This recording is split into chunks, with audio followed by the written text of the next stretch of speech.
Bonjour, bonjour. Aujourd'hui nous sommes chez Wiko et chez Wiko on a les View 2 et View 2 Pro. Donc ici c'est le View 2 Pro que j'ai entre les mains. Donc comme vous pouvez le voir, la particularité qui saute aux yeux tout de suite sur ce View 2 Pro et le View 2 d'ailleurs puisqu'ils partagent le même écran, c'est donc cet écran qui est 19/9. Donc Wiko est allé au-delà du 18/9 qu'on trouvait sur beaucoup de smartphones aujourd'hui. Et donc, pour atteindre ce ratio d'écran assez important, Wiko a été obligé de mettre une petite encoche pour mettre la caméra frontale sur son écran. Alors ça n'est pas sans rappeler bien évidemment le fameux iPhone X qui possède lui aussi une encoche qui est légèrement différente.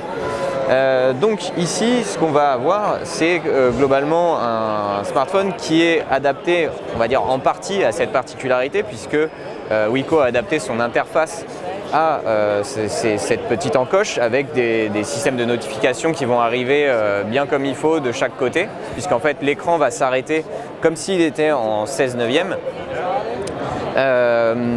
On va aussi avoir du coup sur ce View 2 Pro une double caméra à l'arrière. Donc on a un capteur de 16 mégapixels, un second de 8 mégapixels. Donc le 16 mégapixels est un grand angle classique qui se montre, on va dire, correct là d'après notre première prise en main. Et le second est un capteur de 8 mégapixels qui est surmonté d'une optique très grand angle. Et donc là on va être plutôt sur en fait un duo qui rappelle un petit peu ce qu'on trouvait chez LG par exemple sur un G6 ou un V30.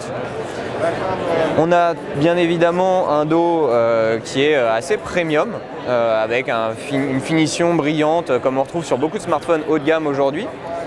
Le lecteur d'empreintes qui est placé au dos.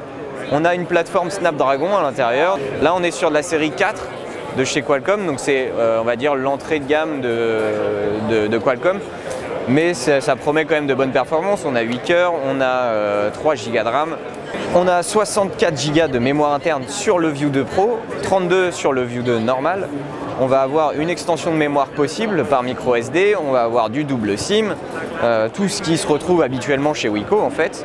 On a une interface qui a été quand même largement simplifiée par rapport à ce qu'on a pu connaître par le passé chez Wiko, avec une surcouche qui était parfois un peu lourdingue, très colorée et pas forcément très moderne. Aujourd'hui, Wiko a fait le choix de passer sur une interface plus proche d'un Android stock. Donc là-dessus, c'est plutôt bienvenu.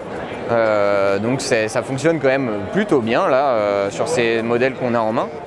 Et donc ce qui est particulièrement intéressant avec ces Wiko, en fait, c'est qu'ils apportent un design qui est quand même très sympa, qui change beaucoup de l'ordinaire de ce qu'on croise habituellement, sachant que le View 2 va avoir un prix de 199 €.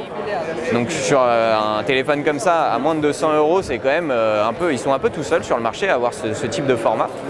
Le View 2 Pro sera lui à 299 €. Donc ça va être vraiment deux produits qui vont être très intéressant en termes de rapport qualité-prix a priori. Donc il faudra bien évidemment voir ce que tout ça donne en labo. Mais c'est assez prometteur. En tout cas, nous on les trouve plutôt sexy ces View 2 et View 2 Pro.